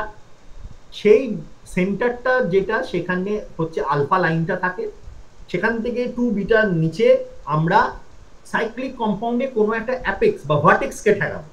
অর্থাৎ বেনজিন যদি হয় তাহলে বেনজিনের একটা কোণা ঠেকিয়ে দিলাম, সাইক্লোবিউটাডাইন যদি হয় সাইক্লোবিউটাডাইনে একটা কোণা দিয়ে সার্কেলে যেখানে যেখানে কাট করবে সেখানে সেখানে এমোগুলো থাকবে। এবং দেখো পারফেক্ট পাশে যে এমোগুলো আঁকা আছে আর আমরা ক্যালকুলেশন করে যা এমও এঁকেছি এক্স্যাক্টলি ম্যাচ করেছি। তাহলে this is also mnemonic device, that is frost circle. এটা শিখেছিলে তো স্টুডেন্টরা? হ্যাঁ কি না বলো অন্তত, কারণ আমি তো তোমাদের দেখতে পাচ্ছি না, তো ইন্টারাকশন করাটা খুব কঠিন এগুলোতে। তো তোমরা যদি একটু অন্তত বলো যে হ্যাঁ এটা করেছি, এটা আমাদের জানা, তাহলে তাতেই আমার হবে। একটু আনমিউট করে বলো। স্টুডেন্টসরা আনমিউট করে বলো। হ্যাঁ স্যার, এটা জানি। এটা জানো তো? তাহলে ঠিক তেমনই আগেরটাও হচ্ছে আরেকটা নিমোনিক ডিভাইস যেটা আরামসে আমরা করতে পারি। এবং এইটা করলে কি হয়েছে, এই ফার্স্ট সার্কেলের জন্য তোমাদের কিন্তু ভাবতে হয়নি যে কোন দুটো অরবিটাল ডিজেনারেট হবে আর কোন দুটো সিঙ্গলি হবে। এইরকম জিনিসকে বলে নিমোনিক ডিভাইস। এইবার দেখো একটা নতুন জিনিস তোমাদেরকে বলছি, আমরা তো হুকেল করি, মোবিয়াস সিস্টেমে হয়। এটা নিয়ে এত কঠিন আলোচনা আমি করব না, জাস্ট একটা আইডিয়া দেওয়ার জন্য বলছি। এরকম অনেক মলিকিউল হয় যারা অর্গানিক সিনথেসিস করে, সেই সায়েন্টিস্টরা এখন প্রচুর বেনজিন রিংকে জুড়ে পলিঅ্যাসিন বলে এরকম কম্পাউন্ড করে। সেগুলো কি হয় বলো তো, এরকম লিনিয়ার থাকে না, একটা টাইমে গিয়ে একটা টুইস্ট হয়ে যায়। যেমন খুব মানে কমন এক্সাম্পল আমি বলছি, আমরা যখন বেল্ট পরি না, বেল্ট পরতে গিয়ে দেখবে অনেক সময় তাড়াহুড়ো করতে গিয়ে বেল্টটা এরকম ঢোকানোর সময় একটা টার্ন করে গেল, আবার সামনেটা এসে গিয়ে আমরা কিন্তু ঠিকঠাক ভাবে লাগিয়ে ফেলতে পারি সামনের দিকটা। তাহলে কি হচ্ছে, এই যে একবার টুইস্ট হলো, টুইস্ট হয়ে আবার সিস্টেমটা কিন্তু কনভার্জ করে গেল। এটা পেপারেও হতে পারে, একটা পেপারে স্ট্রিপ নেবে, একটা জাস্ট ফোল্ড দেবে, দিয়ে আবার দুটো মুখকে জয়েন করে দেবে। তাহলে মুখে যখন জয়েন করছে দুটো এরকম থাকছে। আর দাঁড়াও আমি তোমাদেরকে দেখাবার চেষ্টা করছি, যদি আমি এটা পেপার স্ট্রিপ দিয়ে তোমাদের করতে পারি। ধরো এরকম একটা পেপার স্ট্রিপ আছে, এবার আমি কি করলাম, একটা টুইস্ট দিলাম, দিয়ে এই দুটোকে কিন্তু মুখোমুখি জড়লাম। তাহলে এই জায়গাতে কোনো সমস্যা নেই, কিন্তু একটা টুইস্ট খেয়েছে। এইরকম যদি কোনো আমার সিস্টেম থাকে তাকে বলে মোবিয়াস সিস্টেম। শুধু মনে রাখবে, এই টুইস্টটা যদি অড নাম্বার হয় তাহলে তাদেরকে আমরা মোবিয়াস সিস্টেম বলবো, আর যদি এটা ইভেন নাম্বার হয় তাহলে বা জিরো হয়, তারা হুকেল সিস্টেমে চলে আসবে। এইটুকু শুধু মাথায় রাখবে, এইটা পরে ডিটেলে পড়বে। এইটা দিয়ে আমরা ট্রানজিশন স্টেট অফ পেরিসাইক্লিক রিঅ্যাকশন বলে। তাহলে একটা নতুন জিনিস বা নতুন নাম আমরা শিখলাম, যে হুকেলের থিওরি তো আমাদের 11-12-এও ছিল, এবং আমরা গ্র্যাজুয়েশনও প্রথম দিকটা পড়ি, কিন্তু মোবিয়াসটাকে আমরা পড়ি না। কিন্তু পেরিসাইক্লিকে যখন ডিটেলড রিসার্চ করতে হয়, পিএইচডি করবে যখন, বা মাস্টার ডিগ্রিতে যদি প্রজেক্ট করো, কোনো ল্যাবে ইন্টার্নশিপ করো, তখন কিন্তু এই মোবিয়াস কনসেপ্টটাও কিন্তু ইকুয়ালি ইম্পর্টেন্ট হয়ে দাঁড়াবে। মোবিয়াস সিস্টেমেরও তাহলে নিজস্ব এনার্জি ক্যালকুলেশন থাকবে, যেমন হুকেলের ছিল। হুকেলেরটা যেমন হুকেল দিয়েছিল, কুলসান দিয়েছিল, এইখানে যিনি দিয়েছেন সেটা হচ্ছে হেলব্রোনার বলে একজনের ইকুয়েশন দিয়ে আমরা বিভিন্ন এনার্জি এখানে সলভ করে থাকি। এইবার এনার্জি লেভেল যখন আমরা ক্যালকুলেট করলাম, করে দেখলাম কি অদ্ভুত ব্যাপার, সাইক্লোবিউটাডাইনের ক্ষেত্রে দেখো নিচের দুটো এনার্জি লেভেল এক জায়গায়, ওপরের দুটো এনার্জি লেভেল এক জায়গায়। কেন অদ্ভুত হয়ে গেল? হুকেলের থিওরি বলেছিল 1, 2, 1, আর মোবিয়াসের এনার্জি ক্যালকুলেশন করলে 2 মধ্যখানে ব্যারিসেন্টার, আবার উপরে 2। তাহলে এইখানে কিন্তু একটা চেঞ্জ আসছে, যে তুমি তাকে কোন সিস্টেমের মধ্যে ফেলছো, তাহলে তার এমো ডায়াগ্রাম কিন্তু সেইভাবে চেঞ্জ হচ্ছে। অর্থাৎ দুটো সিস্টেমের জন্য দুরকম এমো ডায়াগ্রাম। এইবার এটা হচ্ছে 5 মেম্বার রিং এর জন্য। 5 মেম্বার রিং এ কি হলো, দেখো দুটো নিচে ডিজেনারেট, অ্যান্টি বন্ডিং এ দুটো ডিজেনারেট, একটা সিঙ্গেল আছে। এবার তাহলে মজার জিনিসটা দেখো, ফ্রস্ট সার্কেলটাকে ভালো করে দেখো। বাঁ দিকের ফ্রস্ট সার্কেলটা হচ্ছে যদি হুকেলকে মাথায় রেখে করা, কি বলেছিলাম, সার্কেলের তলার দিকে 2 বিটা পজিশনে ভার্টেক্সটাকে ঠেকাতে হবে। আর যদি মোবিয়াস সিস্টেম হিসেবে ট্রিট করো, তাহলে হচ্ছে অ্যাপেক্সটা মাথার দিকে, মানে উপরের দিকে থাকবে circle. This is the difference. বাঁ দিকের সিস্টেমে দেখো তাহলে 1, 2, 2 ডিজেনারেসি এসছে, আর মোবিয়াস সিস্টেমে করলে দেখো 2, 2 ডিজেনারেট, তারপরে একটা এসছে। এখানে সবচেয়ে মজাদার হচ্ছে হুকেল বলেছিল 4n is anti aromatic and 4n plus 2 is aromatic. 4n is anti-aromatic, 4n plus 2 is aromatic, Huckel theory. আর মোবিয়াস বললো ঠিক উল্টোটা, 4n plus 2 anti-aromatic, 4n হচ্ছে অ্যারোমেটিক। এটা ট্রানজিশন স্টেটের ক্ষেত্রে খুব ইম্পর্টেন্ট। এটা এতটাও সহজ নয় যে আমি এক্ষুনি বলছি এক্ষুনি বোঝা যাবে, এগুলো সিস্টেম নিয়ে কয়েকটা ট্রিটমেন্ট করলে আমরা বুঝতে পারবো। কিন্তু জাস্ট আমার এখানে একটা ইনসাইট দেওয়া যে পি অরবিটালের ক্যালকুলেশন দু ধরনের হতে পারে, একটা হুকেল, একটা মোবিয়াস, এবং দুজনেরই আলটিমেটলি কোনো একটা অ্যাজাম্পশন, কোনো একটা বেসিস আছে যার ভিত্তিতে এই দুটো জিনিসকে পাচ্ছি, এবং দুটোই আমাদের ইকুয়ালি ইম্পর্টেন্ট ফর পেরিসাইক্লিক রিঅ্যাকশন। এটাই আমার উদ্দেশ্য বলা। এইবার আসছি হচ্ছে যে এই অরবিটালের কি প্রয়োজন আমার ডিলস-অ্যালডার রিঅ্যাকশনে। ডিলস-অ্যালডার হচ্ছে এক ধরনের সাইক্লোএডিশন রিঅ্যাকশন, তাকে আমরা আরো স্পেসিফিক্যালি বলি 4 + 2 সাইক্লোএডিশন। 4 কেন?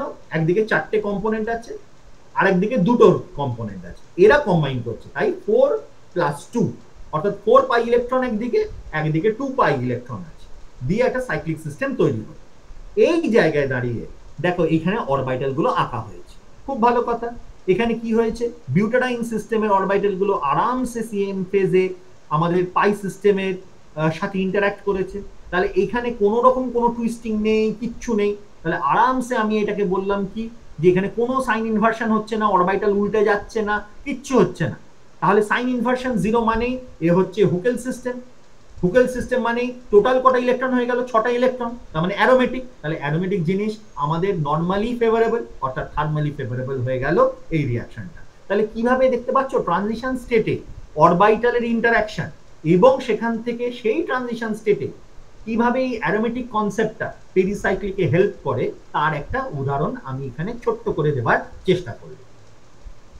কারণ দেখো পুরো সাইক্লিক সিস্টেম মানে পুরো চারিদিকে ইলেকট্রনগুলো ছড়িয়ে আছে, প্রত্যেকটা পি অরবিটাল নিজের মধ্যে ইন্টারঅ্যাক্ট করছে, তাই একে অ্যারোমেটিক সিস্টেম হিসেবে কনসিডার করছি। এটা কিন্তু যখন তৈরি হয়ে যাচ্ছে তখন কিন্তু এটা সাইক্লোহেক্সিন হচ্ছে, সে কিন্তু অ্যারোমেটিক নয়, সে নন অ্যারোমেটিক। ট্রানজিশন স্টেটটাতে আমরা অ্যারোমেটিসিটি দিয়ে জাস্টিফাই করলাম এইটা অ্যালাউড কি অ্যালাউড নয়। অ্যালাউড মানে হবে কি হবে না। যদি এটা অ্যালাউড না হয় তাকে বলে ফরবিডেন। ফরবিডেন মানে হচ্ছে খুব অল্প অ্যামাউন্টে আমরা প্রোডাক্ট পাবো বা অনেক ক্ষেত্রে নাও পেতে পারি। ফরবিডেন মানে একদম পাবোই না সবসময়, এটা বলা যায় না, মাইনর হতে পারে। এবার দেখো খুব সুন্দরভাবে এই একই রিঅ্যাকশনকে আমরা মোবিয়াস সিস্টেম দিয়ে ভেবেছি। এই যে মোবিয়াস সিস্টেম দিয়ে ভাবছি, একদিক দিয়ে শুরু করেছে, প্রত্যেকটা অরবিটালকে ধরেছে, ধরে এনে তলার লোভে ছেড়ে দিয়েছে। তাহলে কি হলো, এরকম করে ঘুরে আসছে যখন সাইক্লিক ওভারল্যাপ, তলায় এসে উল্টে গেল, তার মানে এখানে একটা সাইন ইনভার্সন পাচ্ছি। তাহলে যেই একটা sign inversion it will be considered as Mobius. Mobius হয়ে যাওয়া মানে 6টা ইলেকট্রনই আছে, তাহলে অ্যান্টি অ্যারোমেটিক। তাহলে অ্যান্টি অ্যারোমেটিক যদি হয়ে যায় তাহলে সে আর থার্মালি অ্যালাউড হবে না, সে ফটোকেমিক্যালি অ্যালাউড হয়ে গেল। তাহলে ঠিক একই ট্রানজিশন স্টেটকে কখনো আমরা হুকেল দিয়ে বলছি থার্মালি হতে পারে, আবার ফটোকেমিক্যালি হবে কিনা সেটা আমরা মোবিয়াস দিয়ে বলছি। এইভাবে অরবিটাল ইন্টারঅ্যাকশন ডিল-স্যান্ডার রিঅ্যাকশন গুলোতে আমরা ট্রানজিশন স্টেটের অ্যারোমেটিসিটি দিয়ে বলতে পারি রিঅ্যাকশনটা আদৌ হবে কি হবে না।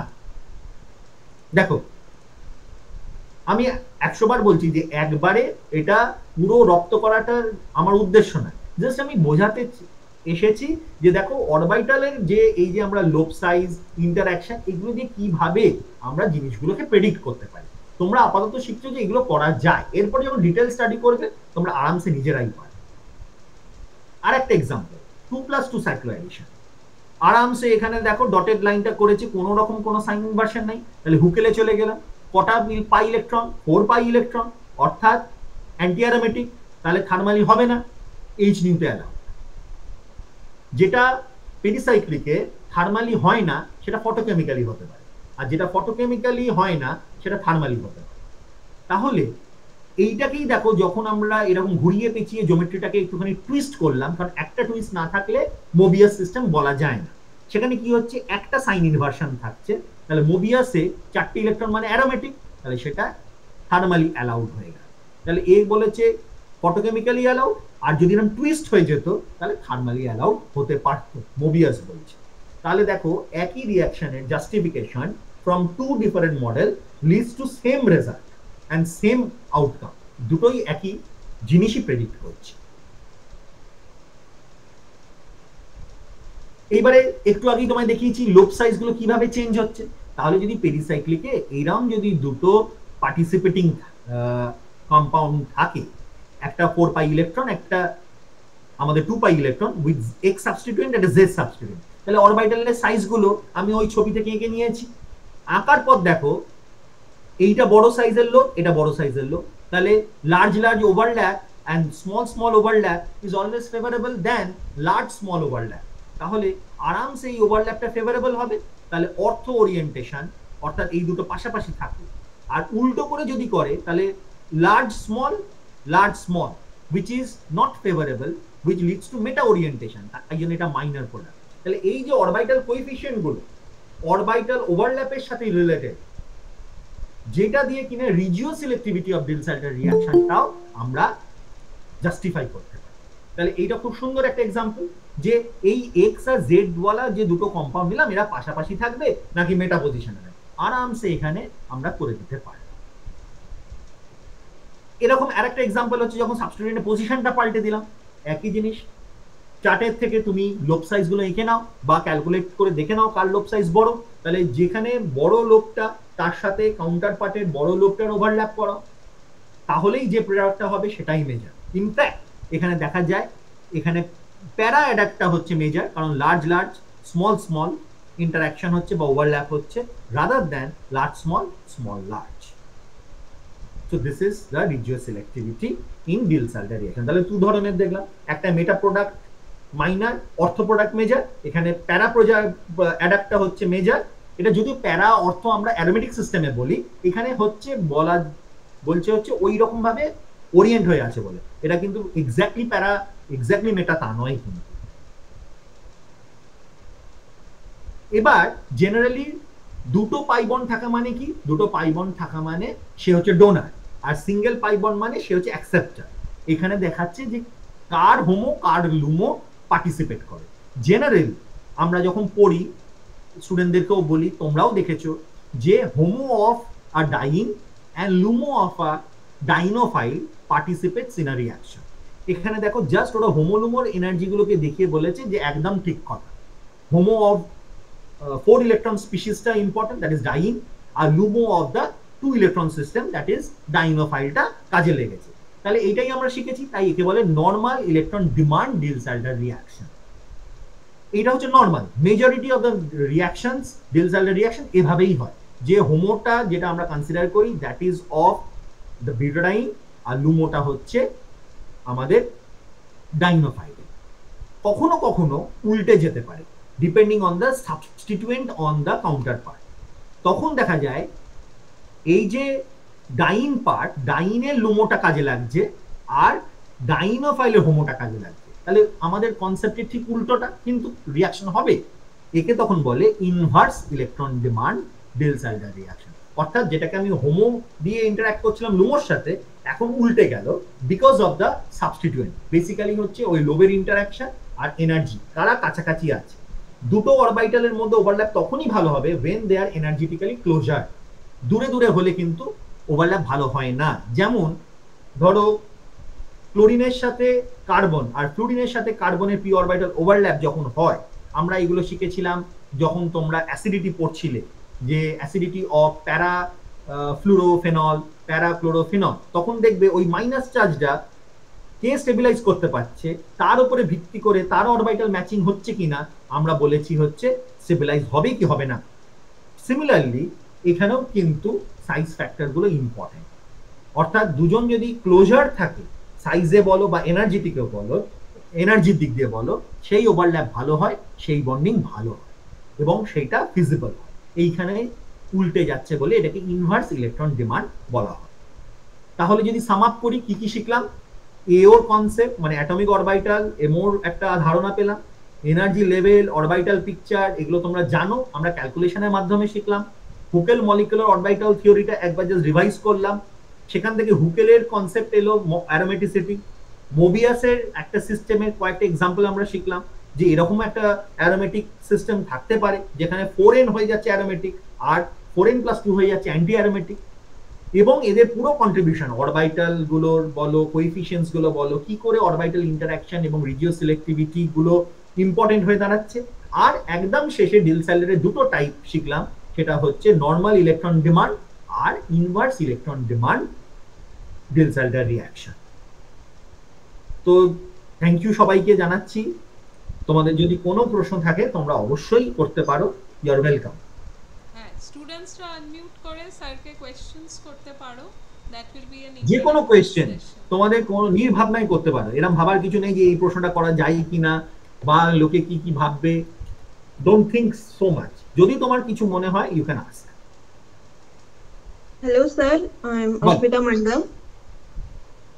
স্যার একটা কোয়েশ্চেন ছিল যে আমি ম্যামের আন্ডারে পিএইচডি করছি, তো হোমোলুমো অনেক ক্ষেত্রেই দেখি যে অনেক রিঅ্যাকশন স্টাডি করার ক্ষেত্রে ওটা খুব ফেল করে, তাহলে সব রিঅ্যাকশন কি শুধু এফএমও দিয়ে এক্সপ্লেন করাটা পসিবল?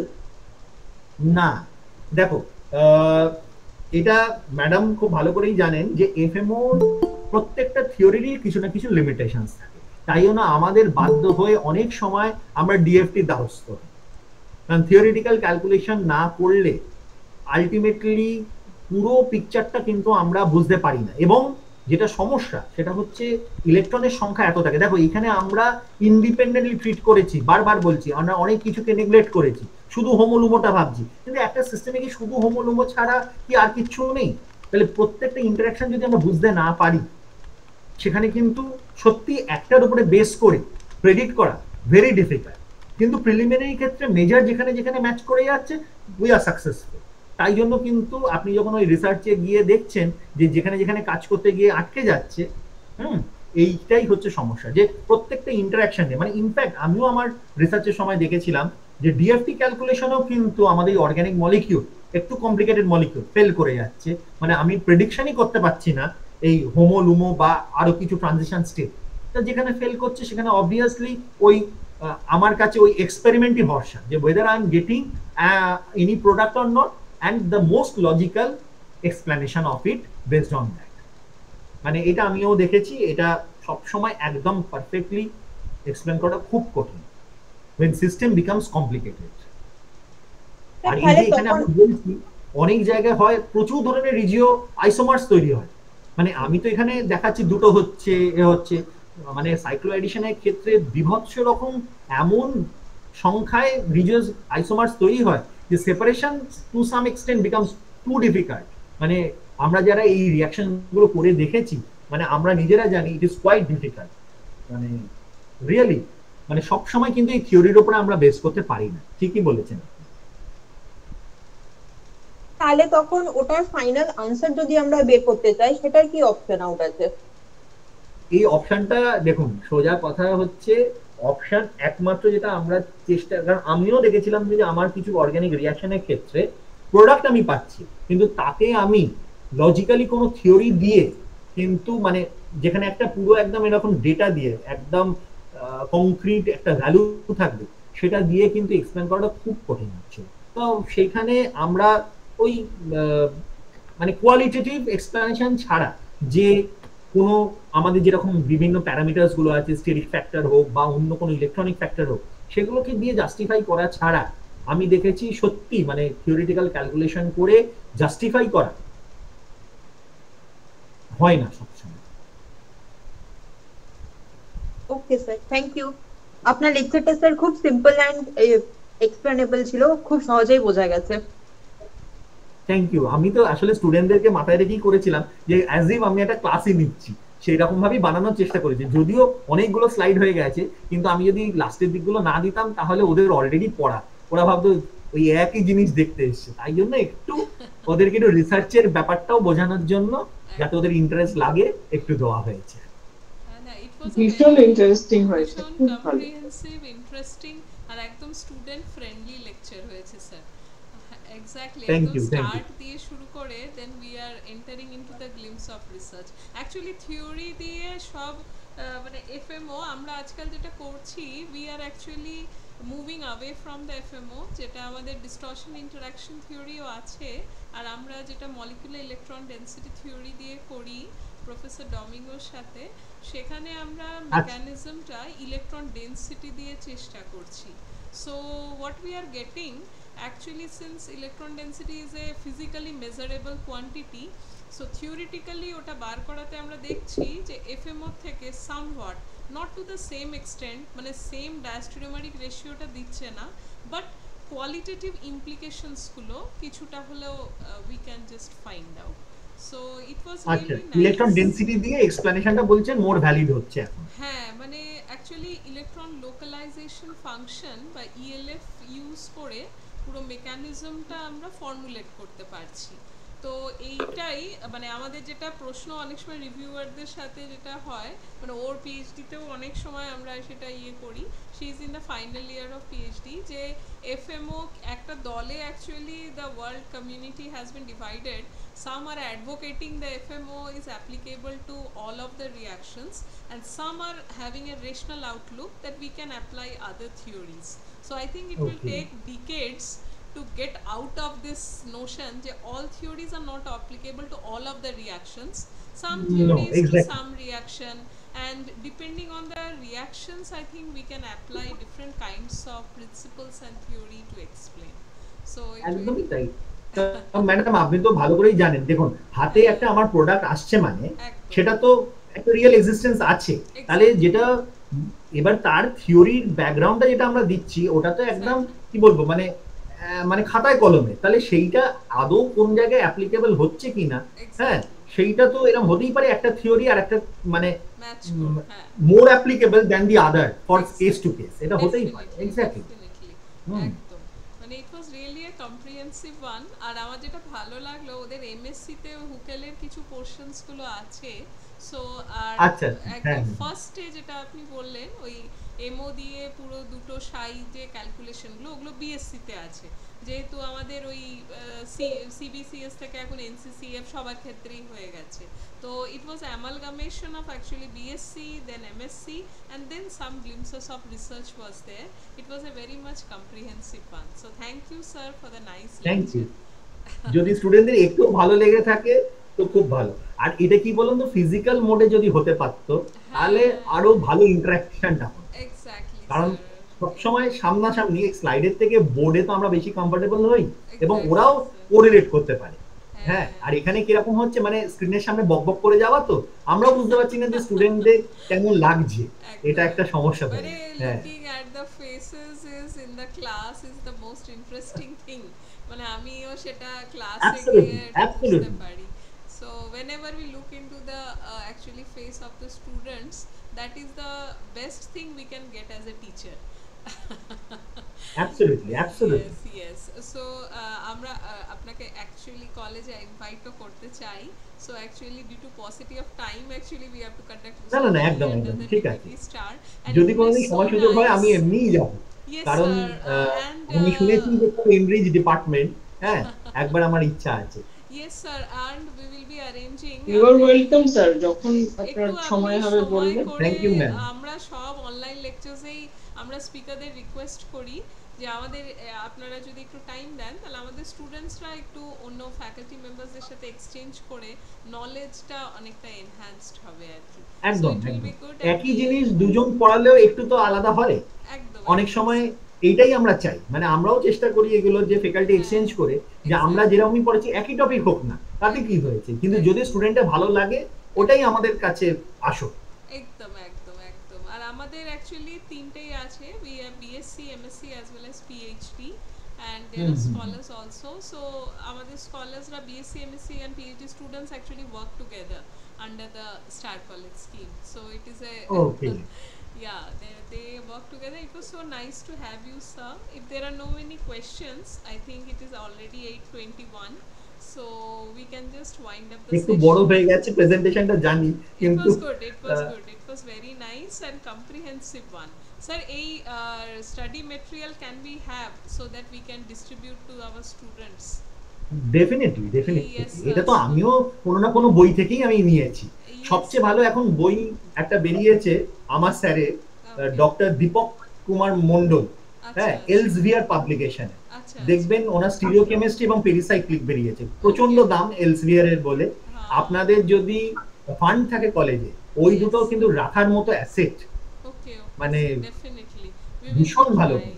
একদম একদম we will be trying sir. আমার পুরো মেটেরিয়ালটা কিন্তু ওনার বই থেকেই জিস্ট করে করে বার করা, মানে ভীষণ ভালো। হ্যাঁ স্টিরিওকেমিস্ট্রি, পেরিসাইক্লিক রিঅ্যাকশন করে পুরো জিনিসটাকে উনি দাঁড় করিয়েছেন। এবং অ্যালকিনফেন মডেল যেগুলো হচ্ছে আমাদের স্টুডেন্টরা ভয় পায় যে ওই অ্যাসিমেট্রিক সিনথেসিস যখন শেখাই, ক্র্যামস রুল, ফেলকিন্যান মডেল, ওগুলো সুন্দর করে এক্সপ্লেন করা, হ্যাঁ খুব সুন্দর করে। ওদের এই সেমিস্টার 4 এর ছেলেমেয়েদেরই আছে, ক্র্যামস রুলও আছে, ফেলকিন্যান মডেলও আছে, তার ফলে ওদের এক্সপ্লেন করতে সুবিধা হবে। আমরা নিশ্চয়ই ট্রাই করব যদি আমরা funding pi, so that we can purchase it one copy at least for the library. It is so nice of you. ওটা একটা কপি যথেষ্ট, মানে খুব দামি তো, মানে ভীষণ ভালো বই, ভীষণ। Yes sir, definitely we will be trying. আর এই PowerPoint-টা it will be so nice of you. আমি ম্যাডামের তো হোয়াটসঅ্যাপ নাম্বার আছে, আমি ম্যাডামের সাথে শেয়ার করে দিচ্ছি, Yes, sir. ম্যাডাম ওটা আপনাদেরকে দিবে। Definitely sir, thank you you, sir, and we will also send a certificate of appreciation to you from the principal. Thank you. Yes, very shortly, sir. Okay. Okay. So many thanks to you, sir. Students write to chat box e তোমাদের names and roll numbers গুলো লিখে দাও, so that we can just find out the attendance and then we can wind up the session. So thank you, sir, for your kind presence in the webinar, so we can just wind up this one. So thank you. Thank you so much for this. Yeah, students can write their roll numbers also, so that I can just take it down.